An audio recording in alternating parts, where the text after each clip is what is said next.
welcome to The Skinny. I'm your host, Shazan. So many things happening all at the same time. Incredible conversations, communities being built, dreams being realized, and movements ignited and reignited. So much to learn and even more to experience. This season on The Skinny, we dig deeper, cutting the fat and getting right down to the nitty-gritty on topics that impact our lives. I'm so excited to highlight amazing stories and facilitate impassioned voices and conversations, eager to share, learn, grow, and evolve with you into even more amazing, enlightened, and empowered souls. So come on, honey bunnies, let's do this. It's showtime. Hi, honey bunnies. Welcome to another episode of The Skinny with Shazan. If this is your first time here, or you're a returning listener, thank you so much for taking your time to snuggle up with The Skinny. I'm sending you loads of love and tons of hugs.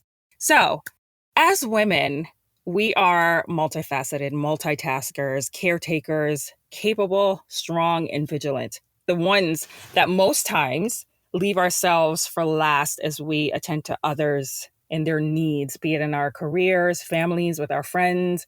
We tend to quickly rationalize and minimize our feelings and needs, whether it's pertaining to self-care, mental health care, or personal medical care. So this episode has been created especially with you in mind. A somewhat difficult topic this time around, but a very, very important and necessary one. And it's something that every woman needs to know and also be aware of.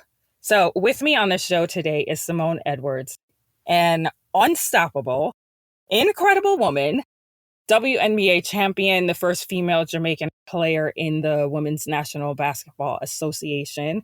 She's an author and entrepreneur. Simone has won many battles on the court. And for many years, she has made it her life focus to give back to children in her country and community where she grew up in Jamaica through her Simone for Children Foundation.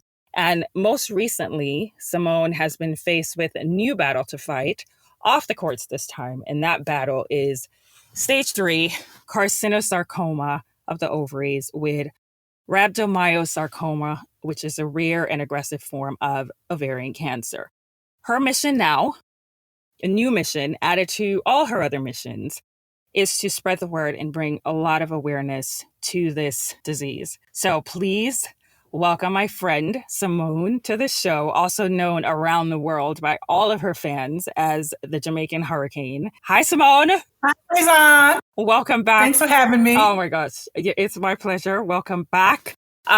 First, I have to thank you for allowing me and trusting me to be a part of sharing your story. That means a lot to me. And the last time that you were on the show was season 1 when you were on your book tour for your book Unstoppable. A great look inside of your life journey from poverty in Jamaica and being discovered on the track fields in Jamaica by American scouts in your teens, not even knowing what basketball even was at that time.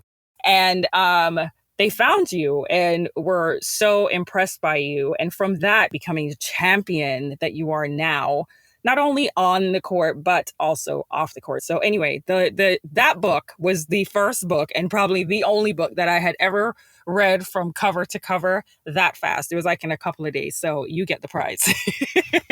You get the prize. I'll take that. So I'll take that. We definitely have a bit to get into today on an entirely different topic than what you're usually talking about. But before we dive into that, I'd love for the listeners to get to know you a bit. May you please share a little bit about yourself and how you became known as the Jamaican Hurricane? Okay. So again, born in Jamaica, was a track athlete most of my life, been competing from I was 2 years old. And like you said, I went to a track meet, it was my senior year, going into my senior year. And I was coming from it feeling, kind of down because it's the first time I ever lost a race. And I was like, nobody's going to want me, give me a scholarship now for track because I lost. And so I was feeling down, and I ran into these 2 coaches that were basketball coaches, one from the US, one from Jamaica, local coach. And they just called me over. They were at the track meet and they said, you're tall, you're athletic. Why don't you learn basketball for a year and we give you a scholarship? So that's how my basketball journey began. Mm-hmm. Here's a kid in poverty that don't have any money, know that I couldn't afford college, and then this opportunity come out of nowhere, and I just had to take it, even though I didn't know what basketball was. So I was there training and training and training Mm-hmm. with the guy. I didn't have any basketball shoes, so I was bare feet in the sun. Mm. So it was really tough, but I knew what the end goal was. I had to get a scholarship. I had to get out of poverty. I had to come back and hit my family and kids. That's something I always wanted to do. Mm-hmm. And that's what I did. Mm-hmm. I, work hard enough to get the scholarship. So I'm the first Jamaican in the WNBA and won a championship with the Seattle Storm. Mm-hmm. Won a few championships overseas. I've, been traveling internationally. And I'm over the Jamaican Youth National Program right now. Wrote my book, like you said. And I'm on this journey to actually, push for more awareness towards ovarian cancer. And your book gives so much great insight into the details of your journey from beginning to end. It's such a great read, like you can't put it down. So that's something where if anyone who's listening wants to really dive into Simone's story, that book is definitely one that should be on your list to get ASAP. So Simone, earlier this year, you started experiencing some discomfort, which turned into intense pain and very concerning and alarming at points. Can you tell us a bit about what you were feeling and going through and what you were being told may be the issue? I've always worked out because, it's just like been not all my life, it seems like. So even after finished playing, I would usually do my workout, even 30 minutes or whatever, just to keep in shape. Mm-hmm. So if there's a little pain or discomfort, I would just put it on maybe, it's a muscle or whatever. But this was different. I started feeling some pain in my lower back and in my butt, like a sharp pain in the left side in my butt, this sharp pain going down my leg sometime. And I was like, that's weird. I've never felt that before. Mm-hmm. I don't feel like I pull anything. And so at the start, it was like, okay, it's just, annoying. But then as it get worse, I said, okay, something is wrong here because it's not going away. So I called a few friends to ask, and they said, maybe sciatica. Then I went to the doctor, and I was told that it's sciatica, take some pill and it will go. But it never goes. It just keeps getting worse and worse. And I go back to the urgent care and I said, and it's the same thing, it's sciatica. I don't know, just take this. And I was like, this is just too weird. Did my research. Again, I called friends, all of them who have suffered from that. And they told me it's never ongoing. Mm-hmm. It's not something that continuously go for days and days and days. They say they get a break. And I wasn't getting any break. And it just keep getting worse. Unbearable. I couldn't sit. If I sit, it hurts. If I lay down, it hurts. If I stand up, it hurts. Mm-hmm. And I was like, this is not my body. My body's telling me something. Right. And so it, again, it was so terrible. I've never experienced that pain in all my life, that continuous. And I was like, the pill's not even working at some point. Mm-hmm. So I decided that, anyway, I was supposed to set up with my gynecologist. I was in Atlanta at the time, so I had to come down to Florida to do my surgery. I wanted, because I have endometriosis. And I just thought, let's just do a hysterectomy and just get over this thing and all of that. Mm-hmm. Didn't know it had any connection anyway. So I said, I moved down to Florida. I came down after seeing all those other doctors, and I set up to see a doctor here in Florida for my hysterectomy I wanted to do. Mm-hmm. And I was just crying to her when I went in because I was in so much pain. Mm-hmm. And this time I was like, and she just held my hand and she was like, you know what? I have to move you up front. Let's do a scan. She did a scan. She saw a cyst, a mass. And she said, you know what? That mass is too big. Lord, I see where you're getting the pain. I have to move you up. Mm-hmm. And that's how, I got to find out that it's something else than, the sciatica. So how long were you suffering with this pain? It went on for months, to tell you the truth. I'm trying to go back because I know I drove down to Florida in December and I felt a little slight discomfort in my back part, and I just thought it was a drive. So it was, the light part. It just got worse, in January, February. And that's when when I spoke to her, she told me that's probably when the whole thing started, about 3 months before your surgery. And my surgery was, like May 1st. Mm-hmm. But it was going on for a while. And that's why I said it was going on. And I just thought, because even if you look it up, it anybody would say sciatica. Right. I'm just saying because of just the symptoms. Right. But when I'm looking at you and saying it's more than that, it's too long, it's going on forever, there got to be something else. Yeah. As a doctor, you got to say, well, there got to be something else. We hear women, and especially women of color, talking about the difficulties that they have sometimes with doctors taking them seriously about their symptoms and the pain levels. And you reached out, you went to doctors, you went to the urgent care, you went to the emergency room for help numerous times within that time period, those months, which we know now you were like weeks away from stage 4 diagnosis. Do you feel like this is what was happening to you when you were going to like the urgent care and seeing those other doctors? What was that sense that you had from these different people that you were seeing prior to getting to this doctor that decided, hey, let me dig deeper and see what's going on? If I was in my primary doctor, sitting down with a primary doctor that I know me well and it would be different, I think. For me, that's what I'm thinking. I never had one. That's how it have been. I've never had a primary doctor, but I'm just saying if I was sitting down with one, and probably saying it'd be more concerning to let me do a few more tests and all that stuff. But here I am with the urgent care that I think they just used to just, putting a Band-Aid over thing and dismissing you. And so there was one doctor, she was like, I want you to do, at least she said, I want you to see, go in and do your, see a gynecologist because since you have endometriosis or what, just to see. And so I appreciate her. Yeah. But the others, it's really just, it's sciatica. There was nothing more to it. It's sciatica. Here's the pill, that was that. They didn't even listen. In a lot of, it's sciatica. Okay. So when I sit down with this one again, and she held my hand, I was crying and she held my hand, I knew this one is different. Yeah. She held my hand and she's like, talk to me. Tell me what's going on. And I explained the pain and everything. She said, listen, let's go get the scan right away. Let's see what's going on. And then when she saw what's going on, even though she had her things pulled up, she said, I'm going to do everything to put you in front so you can get an early surgery because I know you're in a lot of pain. Right. And that I appreciated so much. And then the fact that I was sitting there after she did the scan and she was trying to do everything to put me up, I was rubbing my leg and she saw that I'm rubbing and she said, your leg's still bothering. She said, you know what, to make sure that you don't have a blood clot, I'm going to send you to see if you have any blood clots. Right. And that's when, because I couldn't, I keep telling people on my leg and they just, but she sent me. And that was the best thing because when I went to do the blood clot and I was finished and I went for the result, they had her on the phone and she said, I need you to go to the hospital right away, the emergency room right away. So at that point with her, she was also the one, she's like your angel. I feel like she's your angel because she also, just by noticing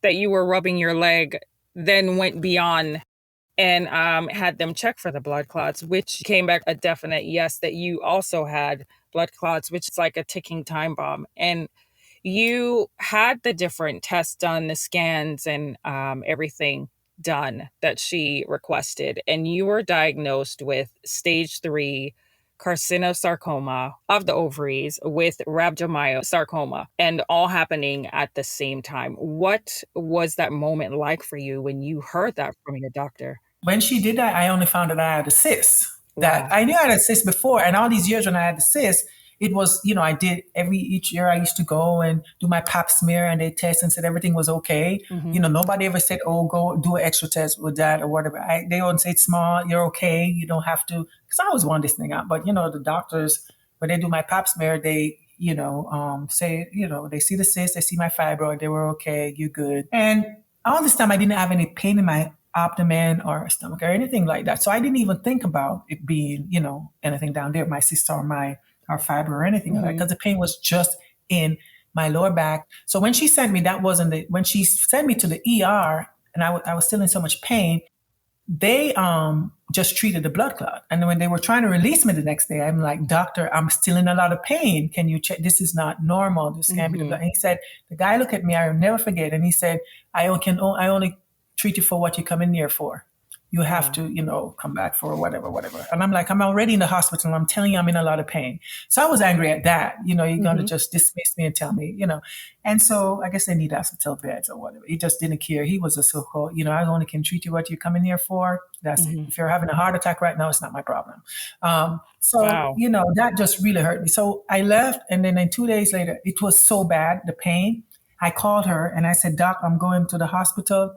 I'm packed my bag. I am not leaving until they fix me. That's what I said. So I packed Hmm. my bag and went again to the emergency room. And I said, I'm not there. I went in there. And that's when she called the doctors there at the hospital. I remember I just met this lady. Right. She called the hospital to talk to them, the ER, find the doctor in charge, send them my scan. And that's when they tell her that, okay, we don't have oncologists here. So we're going to send her to another hospital. And that's when they transfer me to the hospital. And that's where I met the doctor, who's a great doctor. He said he's going to do my surgery. It's after he did the hysterectomy and came back a week later. He said, that's when he told me, I'm so sorry you have ovarian cancer. He didn't thought it was. He was telling me that before the surgery. I know you have a cyst, but I don't think it is. And I know he was trying to be positive and all of that. But, a week later, he told me you have ovarian cancer. So that's when I found out. So you were going to go ahead and have the hysterectomy prior to Mm-hmm.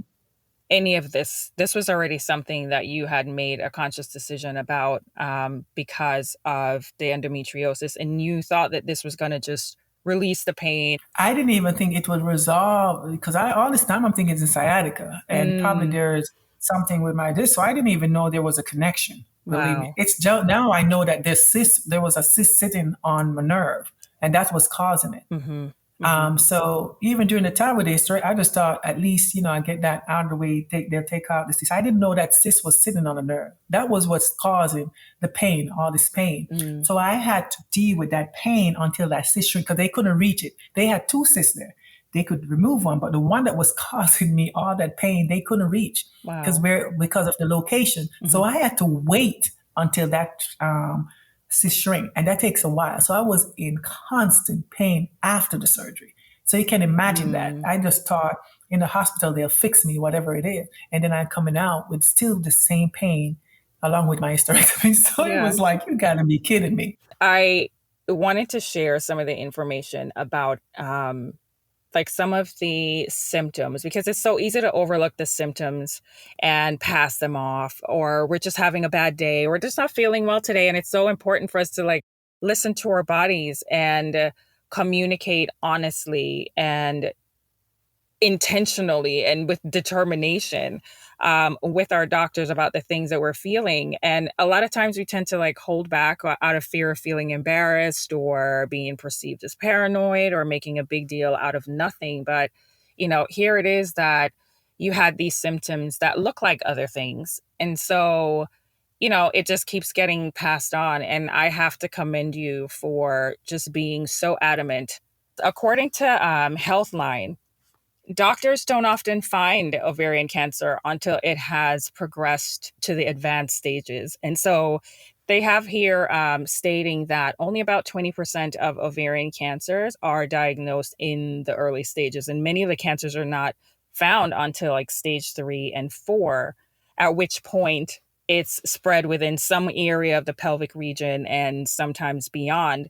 And so some of the symptoms that women should be paying attention to is like abdominal bloating and pressure or pain in the abdomen, and just that kind of full feeling, unusually full feeling after you eat, or getting full really fast, or difficulty eating or feeling full like as soon as you start eating.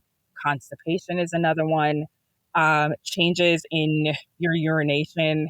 It's like feeling the urge to urinate more frequently. Then there's back pain, like you said, menstruation changes, painful intercourse. These are like a list of the things, these symptoms that's connected to ovarian cancer. But when you look at this list, it's so easy to just think, oh, I'm just not feeling well, and just pass it on. And another important thing to be aware of is that ovarian cancer doesn't have its own screening test. So when we're going in and having a pap smear, it's only checking for cervical cancer, or like colonoscopies, or checking to detect colon cancer, but our regular pelvic exams rarely detect cancer in the early stages for our ovaries or ovarian cancer. And the imaging, which is what your doctor had you go and do, Simone, is used to help to make that diagnosis. But this imaging testing isn't like a regularly ordered test.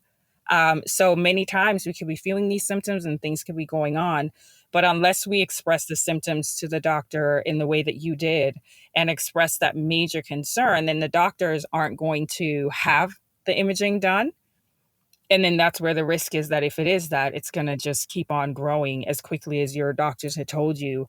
This could have, gotten even worse. And one of the things that I didn't know until I was looking into this as well is that ovarian cancer can run in the family. And the risks for ovarian cancer increase. So if your mother, your sister, your daughter has or has had ovarian cancer, then the risk also gets higher. And the more relatives that you have with ovarian cancer, then, there is that increased risk. And even if it's from your father's side, it just doesn't have to be from your mother's side. And it's ranked fifth in cancer deaths among women, accounting for more deaths than any other cancer of the female reproductive system. I'm very happy that you have taken this position to spread the word and get this awareness out there, because for many young girls and for many women, they're thinking, okay, I'm going in annually, I'm getting my pap smear, I'm good, keep it moving. But if you're not really aware of this and you have no reason to check into this, then it's very possible that some of the things that you could be feeling could be connected to something else. But our pap smears aren't screening for this. So that's the important point to get across as well, and why we have to be just that much more diligent. You had to undergo the hysterectomy. Was this a difficult decision, even though it wasn't a decision that you made based on the ovarian cancer diagnosis? Was this a difficult decision for you to process and accept when you were deciding to have a hysterectomy? Not at all. Get it out. Nope. It's something where a lot of women will hesitate. And, there's a lot of feelings and emotions that will go with this. So for you, that was a no. Nope. Not at all. And I understand those women may be the ones who want kids or stuff like that. I didn't want any children. Mm-hmm. So I had endometriosis, I had a fibroid, and then they said I had cyst. So it was like, why? Just, I already had taken out one ovary years ago Mm-hmm. because of the endometriosis. Mm-hmm. And so it's like, and then there was something, and so I was like, maybe it will slow it down. So I just take it out. I didn't want to deal with anything else. And like you said, each year I'm on top of getting my pap smears and all of that. So the fact he said like that, there is no really, they can't detect it, Mm-hmm. because if that was the case, I wouldn't be going through this, Right. because I do everything I'm supposed to do from my end. Mm-hmm. And that's what I want to change, because that's sad. Because like you said, if for some reason if I didn't decide that, I wasn't, go to the doctor and get this thing out, I would have died. Yeah. There's no doubt about it. It would have gone to stage 4 and then killed me, because I would have just been thinking it's just that pain, taking that pain and just trying to take some pills because it's normal. Mm-hmm. It's just, a normal thing. A lot of people get it, blah, blah, blah. Yeah.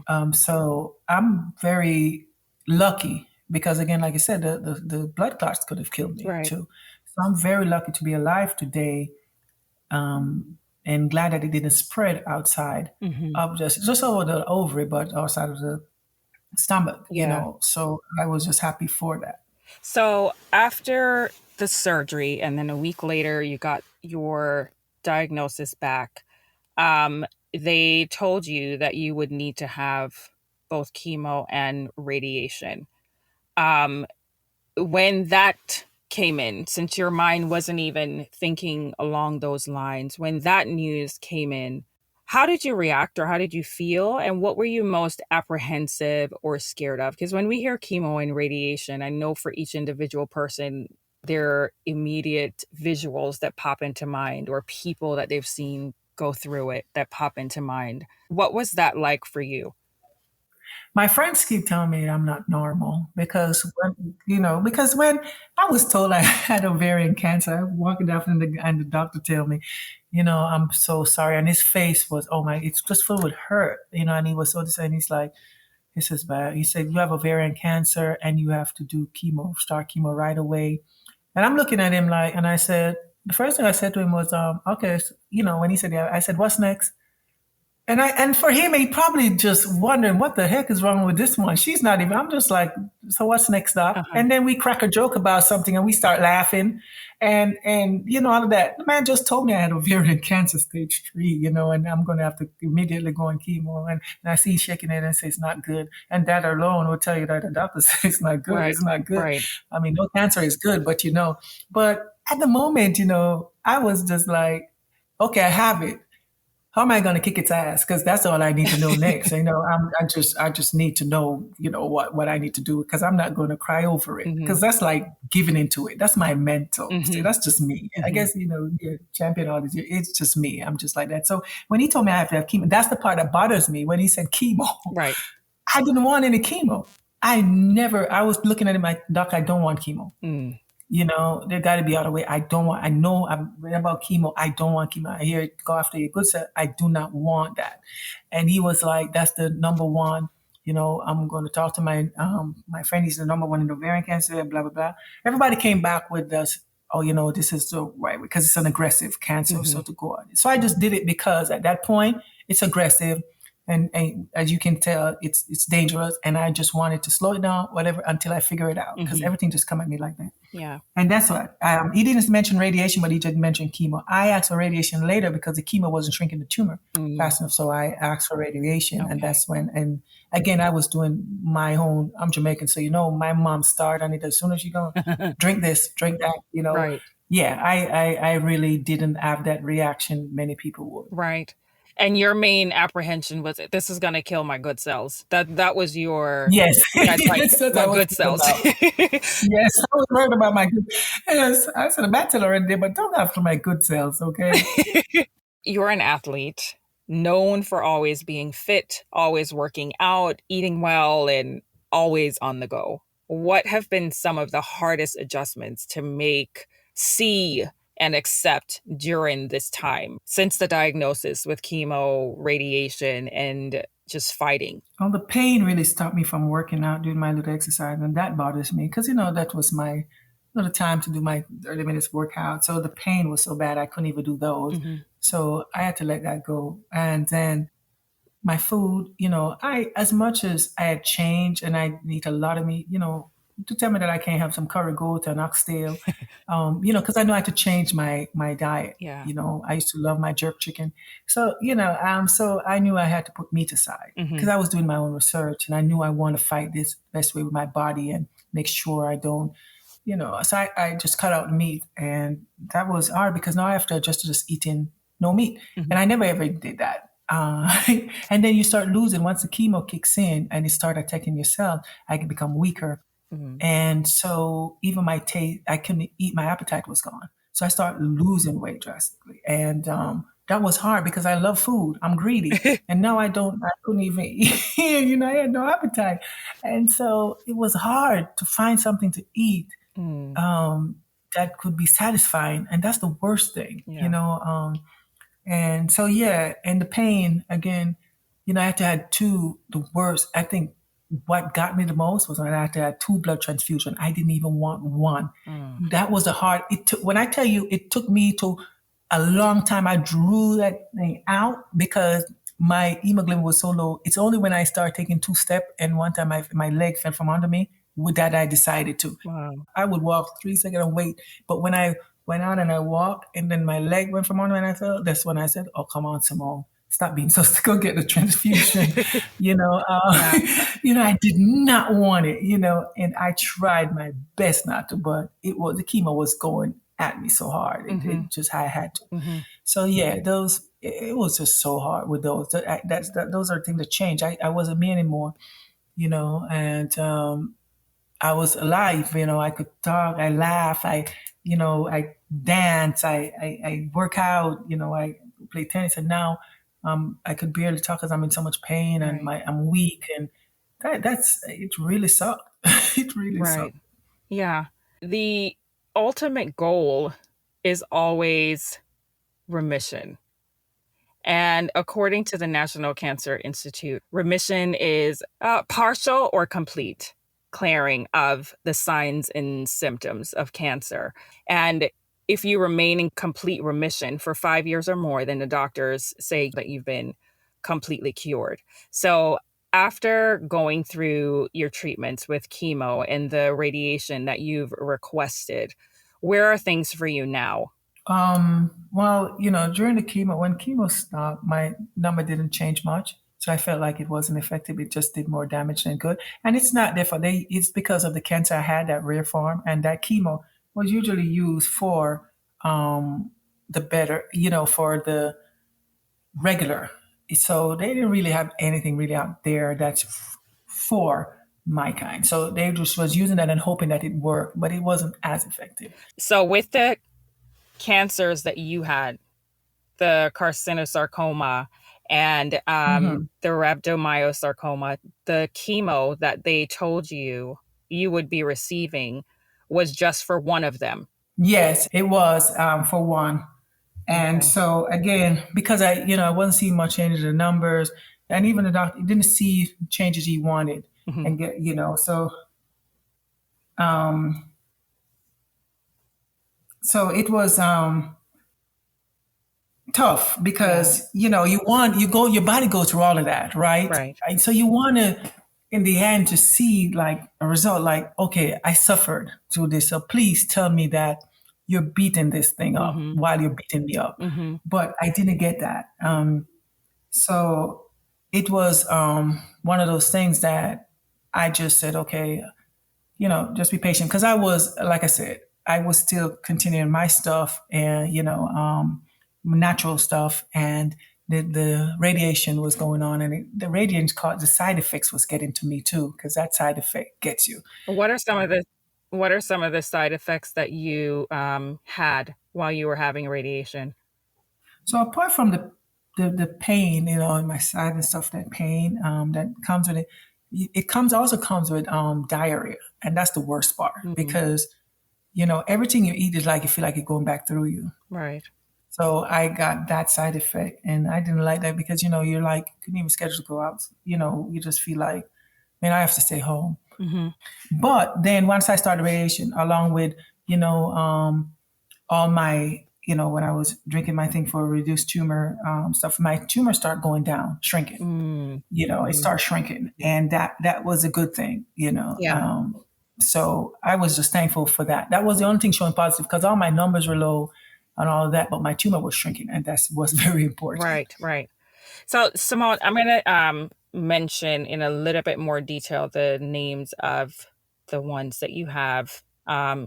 It's carcinosarcoma, and that is actually a malignant tumor that is a mixture of carcinoma, cancer of the epithelial tissue, which is the skin and tissue that lines or covers the internal organs, and sarcoma is cancer of the connective tissue, which is such as the bone and the cartilage and fat. And sarcomas, according to the Cancer Center, is a very rare cancer, which you mentioned. And it can be found anywhere in the body. And there are two main categories that it can fall into, and those are bone cancers or soft tissue cancers. And again, sarcoma is very rare in adults, and it makes up approximately 1% of all adult cancer diagnosis. And it's more commonly found in children. The other one, the rhabdomyosarcoma in adults, is more likely to be faster growing and located in parts of the body like the legs, the arms, the urinary and reproductive organs, and are sometimes harder to treat effectively, which is what you were facing and hearing from your doctors as well.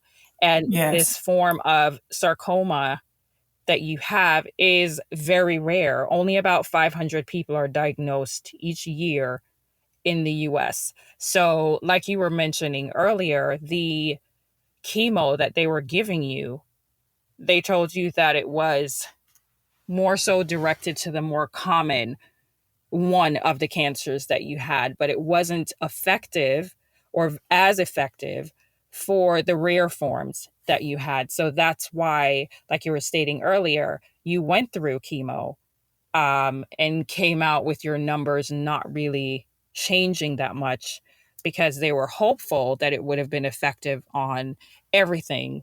And that wasn't the outcome.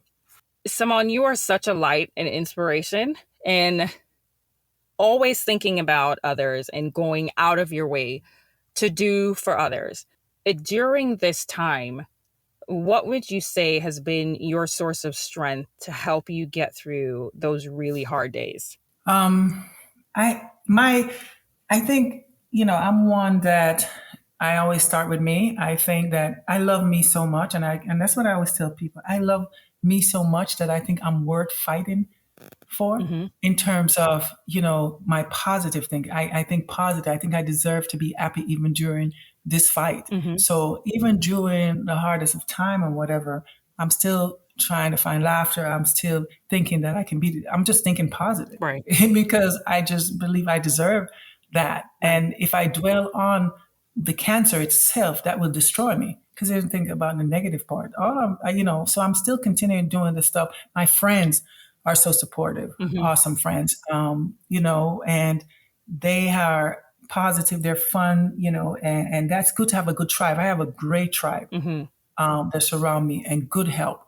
that Yeah. get me through because you can't do it on your own. But as much as even if I'm positive in my mind and then physically, if it wasn't for my friends and family, it would be hard Mm-hmm. because to drive or to, especially when I was weak or going through what I was going through. Yeah. So yeah, for me, it starts with my mentality. It's so important. Your mentality to whatever you're facing is your train of thought is always the one that will help you get through anything Yeah. first. And you have to believe that you're going to beat it. You have to believe that you deserve to beat it. You deserve to live. You deserve to be happy in whatever, and that's how I feel. So that's why when he told me, I'm like, okay, so it's not another obstacle in my life. Because if you read my book, I've run through a lot of obstacles. I grew up in Yeah. poverty. So I just said, this is just another obstacle. And if I get through the others and I'm supposed to get through this, as long as I do my part, I'll get through it. Right. Right. Now, you've mentioned a couple of times along the way, I know you're a Jamaican girl, yachty, and strongly connected to your cultural roots. So you've mentioned some of the different things that you immediately and your mom immediately incorporated into your routine. You changed your eating habits right away. What are some of the home remedies and recipes that you feel has helped you during the recovery process? Well, I gave up dairy. I was still eating eggs. Haven't been eating an egg for a while now, but, I give no milk, no cheese. And I was mostly doing the egg white for a while. And now I haven't been doing any egg. Do my green juice in the morning. So that's vegetables, just, juice, just no water added to it. Just, all the vegetables I wouldn't even put in my plate. Hmm. Like celery and kale. I never eat those really as much. I mean, I'm a lettuce, and Hmm. so she blended all those, and I drink it Hmm. in the morning. The first thing, you have your fruit in the morning. You're supposed to before anything else, and then I have, like my green callaloo or ackee and Hmm. stuff. I still eat like fish. I may not eat the other meat, but I do eat fish. The other thing is in terms of the roots, thank God, I grew a lot of things in the backyard. My mom did anyway. We have guinean weed is one of the biggest cancer fighter out there. The soursop leaf, Which one? we I'm have the sorry. What was the first one you said? Guinean weed. Guinean weed. Okay. Yeah, the Guinean weed is, it helps reduce tumors. Okay. That's a tumor, the soursop leaf, and so, from the start, I've been drinking those. And even after, when the chemo is done and my thing was slowly shrinking, but I've been, on it a lot, and I made my own kind of recipe, in terms of, putting things together after I researched. And I just got to the doctor now. I came back from not just, a couple days ago. And the same doctor that did my surgery, and this is how I know how powerful those are. Hmm. That same doctor that did my surgery that told me I had the cancer just told me that he didn't feel any tumor. He didn't feel the tumor. That is So the so. fact that And that's what I'm saying. So it's there, it's so small that he can't feel it. So now I have to wait for the scan. But that's how much, the I believe in. That's why from the start I didn't want to do chemo. I wanted to do that, because I so much believe in herb because I grow back, with the roots and her culture. And when I was growing up, when I had a cold, I drink bush. I never take pills. When I had fever, I drink the fever grass. So I'm so used to those natural remedies because I know they work. Right. And then the other reason why I know it worked was because I told I had a friend that had 10 tumors and she had 3 months to live. Wow. And she had lungs and thyroid cancer.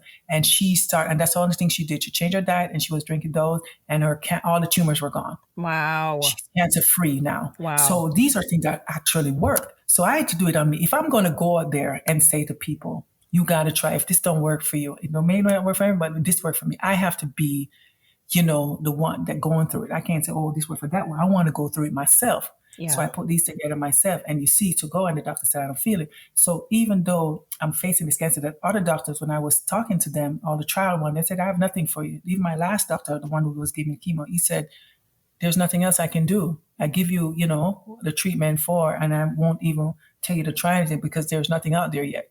So I was left to just really like go out there and do, but I was so confident in the thing I was doing. He just gave me the chemo, so he didn't test me. So when I did go to that one, that actually give me an exam, and he didn't feel the tumor that there. tumor. Yeah. That was like the best news I've ever had. God. So I know I'm going in the right direction. Yes. I still have a fight, but that's the right direction. So I'm so excited about that. Yeah. I think that's so incredible that you share that because you're working at the same time. I mean, you jumped into gear right away and made the adjustments and started drinking the herbal teas and doing your vegetables and fruits and just feeding your body and trying to build your body. But there it is that the chemo didn't do what they hoped it would. And he's telling you that there's nothing else that he can do. But there's so much resilience in you because even at that point, you did not lose hope. You did not lose your light and determination. You're like, what's next? And you hop into, the herbal and the natural aspect of it because again, this is how you grew up and this is what you know. And for you to have the results going in and having the test done and have these results told to you that, hey, it's actually shrinking to the point where we don't feel anything. I mean, that is just remarkable news, extremely exciting news as you continue to fight, because it's just that motivation and inspiration that I am sure, just helps you to make it through another day with more determination. So thank you for sharing that because that is really excellent news. What are your next steps, or do you have steps in mind other than what you're doing right now to continue in this fight? Oh yes, I'm gonna head down to Jamaica where I'm gonna work with one of the best number one researching doctor. He's really good. He's the one that helped many women, including my friend that had 3 months to live. Yeah. So the natural, I'm going that natural way because I really want to change, the what's out there for women with especially my type. Mhm. Because it's so rare and they're going to look at them and say, we don't have it. They're going to face what I face. Yeah. Most of them. I hope a lot of them, the thing will work for them because it's a hit and miss. But if it's not, I want to give them another option and said, listen, I've been through this. You want to try this? Yeah. It won't go after your good cells. It won't break you down, like that. And so it's a fight for your life, but at least you'll feel strong doing it. So that's my next option now, going back home and being treated by a very good doctor and trying to beat this thing. So we have had conversations, you and I know that you're a woman that believes strongly in maintaining the positive mindset as you're going through anything in life, really, not just this. This is it's such a weird time when someone is going through something as intense and as major in their life as what you're facing right now. It's also a time that becomes very awkward for people who are trying to be supportive or trying to figure out what is the best way to show their love and support to someone who is in a major fight like this.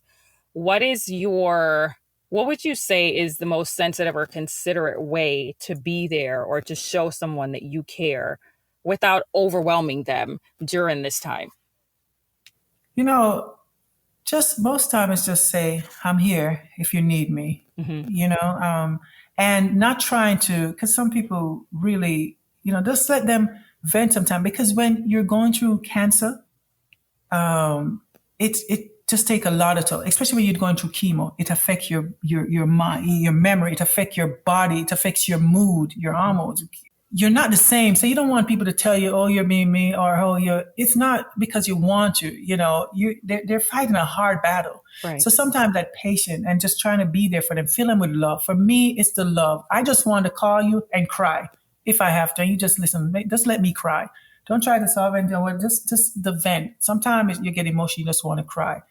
Hmm. It's that you just want love because you're going through this turmoil. So the only thing that really comes is just love. That Yeah. love. You just want somebody to say, "I love you. I'm here for you if you need me." And for me, that's what worked for me. Everybody Right. have their own need, but I just think the approach is that I'm here for you. Stop asking too many questions because some people just do it just to get know. You're going through this. So what did I say? So it's not for some of them, especially they're not even your close, not near for a while. But when they said call me, you never say call me before. Right. So now I know you're gonna dig in. Nobody want to go over it again and go through that. Yeah. And if it is, just say I'm just here for you. Don't keep asking 10,000 questions so they have to go relive it and go through it again. Like I said, just love and just said, I'm here if you Yeah. need me. Yeah.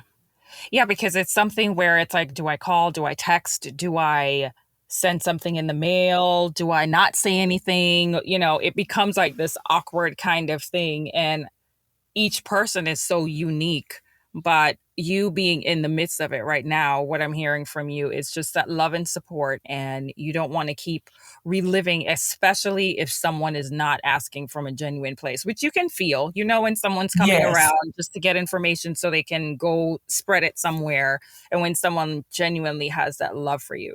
Cancer is such a tough journey with that, but it also financially, especially even when people have insurance, and you still have to pay. Like even one of my Yeah. surgeries that I have to do every 3 months, it's $1,800 supposed to come out of my pocket even after insurance. It's expensive. That's why so many people have $1 million debt or $80,000 debt, or it's so it helps if people will be like give them financial support if they know they need it, a little something, because to be stressing about if you're going to pay your bill because now you can't work, or how you're going to pay this, or it just Yeah. draining you out, that will cause even more, add on to the disease, the fight Yeah. itself, and now you're stressed. So Yeah. yeah, that's one of the things that helps a lot. If people can help, you see them and they can help with that. Like I said, if they said, do you like me get some water for you? So they don't have to buy it, something that they think they'll need, Hmm. offer something Yeah. like that, and it will help. Because especially on those days where you don't have the strength to move around, or if you're Yes. on your own, you can't prepare certain things or you don't have the strength to go to the store Need some to eat. Tylenol, and your friend said, hey, I'm going to send some. They're going to be at your door. Uh-huh. So you have now taken on this new mission to help other women and to get the word out, which I think is incredible and very important, about paying attention to the symptoms and the importance of early detection. What advice or words do you have for anyone listening that may be going through a battle of their own right now, or for anyone that is putting off going to get themselves checked out? Listen, a fear, it doesn't make sense. You fear the unknown. Fear is just really fear the unknown because you're just causing stress, extra stress to yourself without even knowing. It's best to just go in, get every physical exam you possibly can. Ask about stuff. Get it done. Don't fear it because you fear Mhm. something bad. They may tell you bad. If there's something bad going on, you want to know it so you can start fixing the problem instead of Right. just making it get worse. Because Yeah. eventually, if you don't go in, it's going to get so bad that you have to go in, and by then it's too late. Yeah. And the other part is for those who are going through cancer or anything that is, life threatening in terms of, even people with mental health, whatever it is that, with cancer, people are about it, Yeah. and I I don't, I guess I understand maybe they don't want to, I don't know what it is. I didn't feel it. I just wanted to take some time for myself, then tell the people I'm close to. Then I'm saying I'm going to just go out there and say, hey, let's tackle this. But for Yeah. some people, it's like they're saying they don't want nobody to know they have cancer. I don't know Yeah. if they feel like it's a stigma, like people treat them like they're dead. I don't know what it is, Yeah. but Maybe feel embarrassed or something. yes, and you shouldn't. It didn't bring it on you. You know, it's just you have to just understand that this is just a part of life. It happens. You're Hmm. having it. It suck. But when you have a tribe, that helps a lot. Build a tribe around you, supportive friends and family Yeah. that will help you get through it. Be positive. Even when I sit with my doctor, I remember her saying the same one that helped me out when I started. And she said, Simone, there are tests. It's not. I'm just not saying that. They have proven it that if a positive mindset and laughter and that helps during this Hmm. time.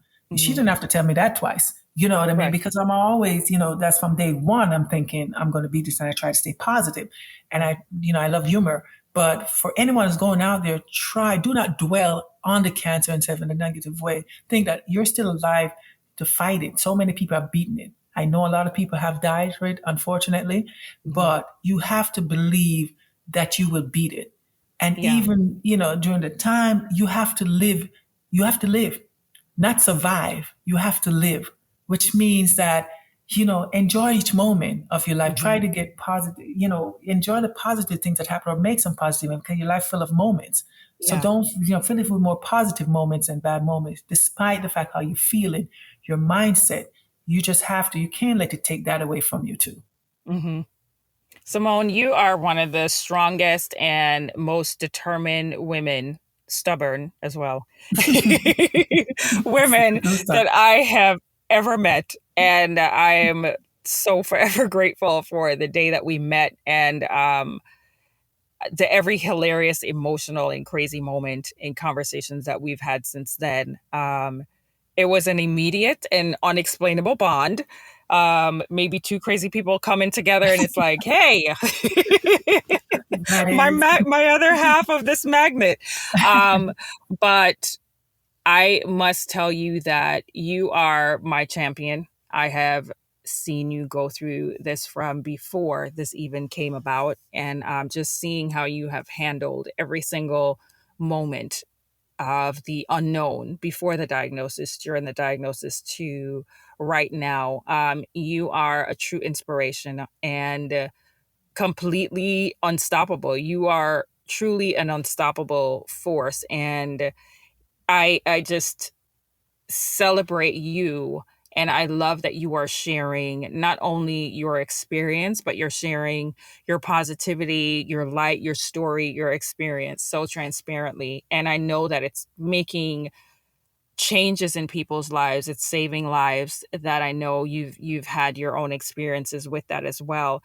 And one of the things that just amazes me is that even in the midst of all of this, you are still making things happen for all of the children that you've taken under your wings and support through your foundation, Simone for Children, and the after school learning center that you built from your own money in your own pocket, because this is the way that you want to give back. And you're still continuing to build it out right now in Jamaica. So, as we're closing, please tell everyone a bit about the center and what the foundation does and where they can find out more information and how they can get involved and learn about all the amazing things that you're doing. Like going back to growing up in poverty, that was one of the things I said. If I get out of poverty, I'm going to come back and help children. And that's what Mhm. I've been doing since the day I started playing professionally.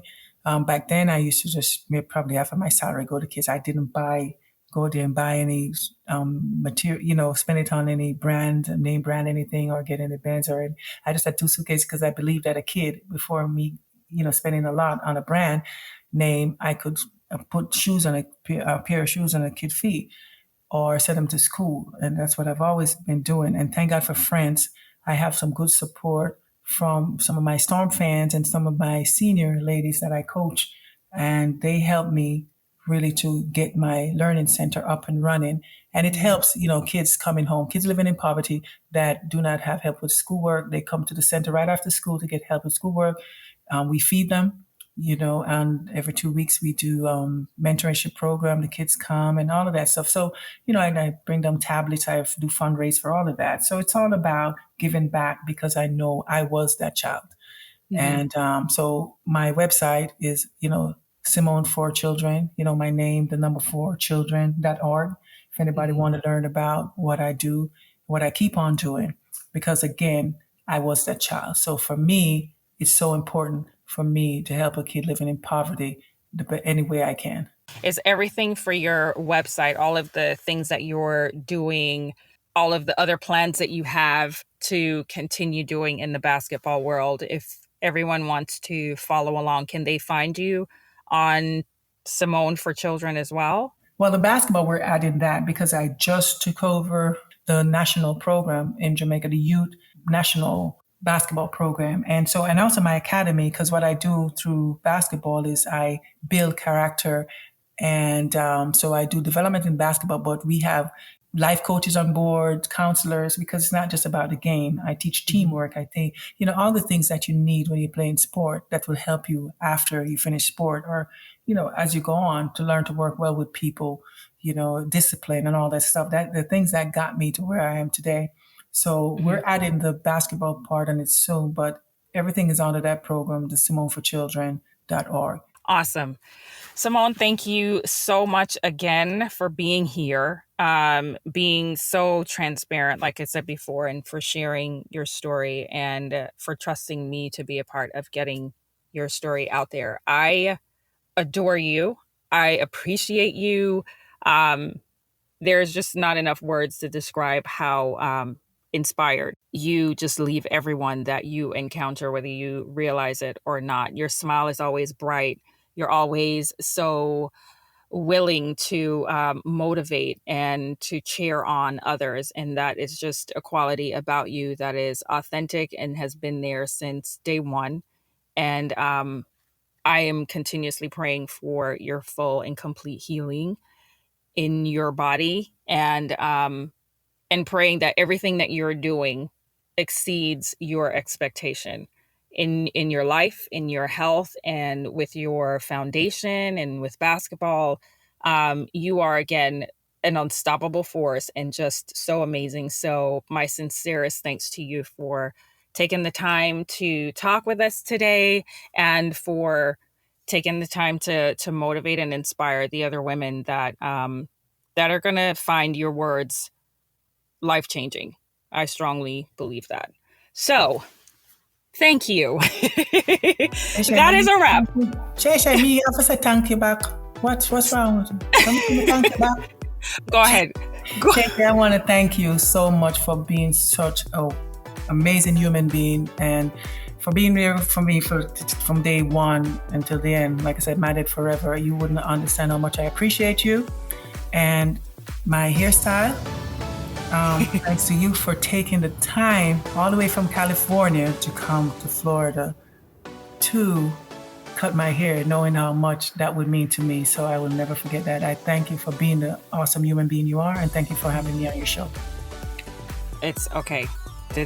My nose is burning and my throat is like closing off, which means that I'm probably going to start tearing up soon. But I love you. And I tell you all the time that I would travel around the world for you. It was my pleasure and honor to be there with you, to be a part of that major change in your life. So, okay.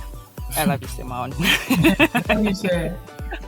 All right. So, guys, if you've enjoyed this episode, please subscribe, review, and share The Skinny with others. Let us know your thoughts and takeaways and give us your feedback on moments that stood out to you during this episode. It's truly important to us as we continue to grow and evolve this amazing community.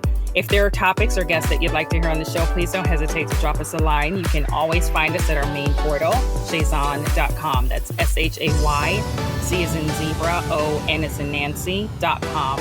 And for all the goodies and the latest updates on the show, you can head over to Instagram and follow at Shayzon. Again, keep it very simple.